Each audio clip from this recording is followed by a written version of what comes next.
बेगम मेरा नाम है और मैं हैदरुद्दीन ख़ान की सिस्टर हूँ।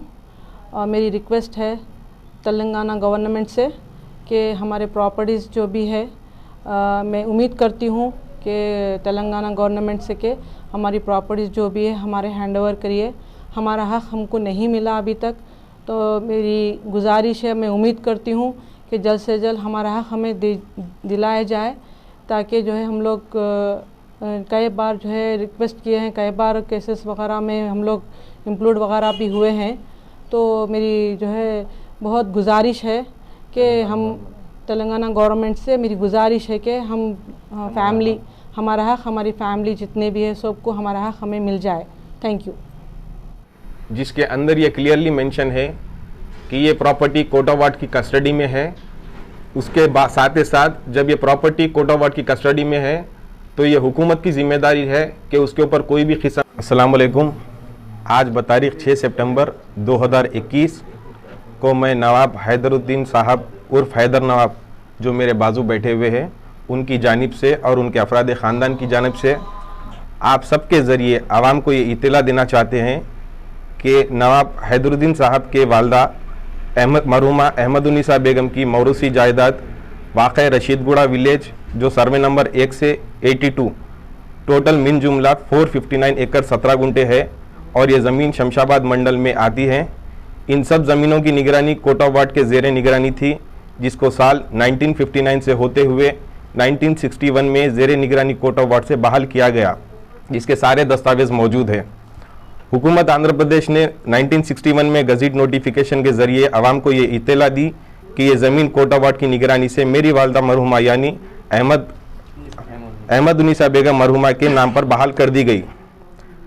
जनाब हैदर नवाब साहब और उनके अफराद ख़ानदान ने सिटी सिविल कोर्ट हैदराबाद से रुजू होकर 1998 में विरासत यानी सक्सेशन भी हासिल कर चुके हैं और जनाब हैदर नवाब साहब और उनके अफराद ख़ानदान की जानिब से जनाब मोहम्मद मोइनुद्दीन साहब को अपॉइंट किया गया है ताकि वो सारी जायदादों का देख रेख कर सके और जो भी महकमे जात है उसमें कार्रवाई कर सके।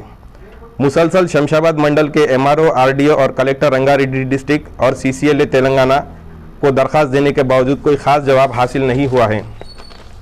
ये सारे ज़मीनात जनाब हैदर नवाब साहब को सिटी सिविल कोर्ट हैदराबाद की पार्टीशन डीड OS नंबर 47/1965 के ज़रिए 1970 में हासिल हुए हैं, जिसको कोर्ट ने डिक्री किया है। इसमें से कुछ ज़मीन एक्विजिशन भी हुई है जिसका अवार्ड भी बन चुका है, मगर कुछ रेवेन्यू अथॉरिटीज़ की लापरवाही की बदौलत हैदर नवाब साहब को और उनके अफराद ख़ानदान को हक़ से महरूम रखा गया है।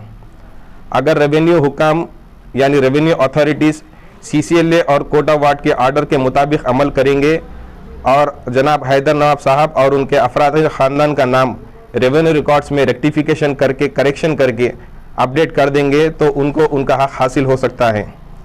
24 अगस्त 2021 को तहसीलदार शमशाबाद मंडल की जानिब से रशीदगुड़े में चंद गैर कानूनी जाली दस्तावेज़ के ज़रिए ज़मीन को कब्ज़ा करने वालों ने JCB लगाकर उसके गैर कानूनी कब्ज़ों को तहसीलदार ने मिसमार करते हुए वहां से रवाना किया, मगर उन कब्ज़ेदारों ने फिर से दीवार उठाते हुए फिर से दूसरी जगह पे कब्ज़ा कर लिया।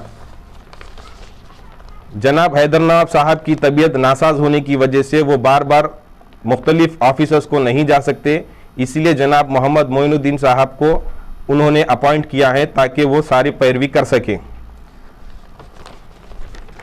अभी आप मेन आपका मुतालिबा क्या है?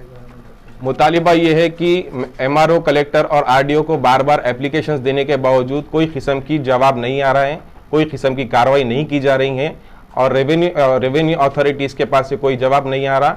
चंद सर्वे नंबर्स के अंदर गवर्नमेंट लैंड बोल के मेंशन कर चुके हैं वो लोग, जिसकी वजह से गैर कानूनी कब्जे दूसरे लोग कर रहे हैं।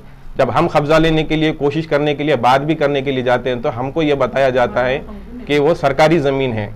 सरकारी ज़मीन हमको बताया जा रहा और दूसरे लोग के नाम पे पट्टे इशू किए जा रहे हैं जिसके दस्तावेज मौजूद है। कितनी है टोटल ज़मीन? 460 एकड़ है। 460 एकड़। जी।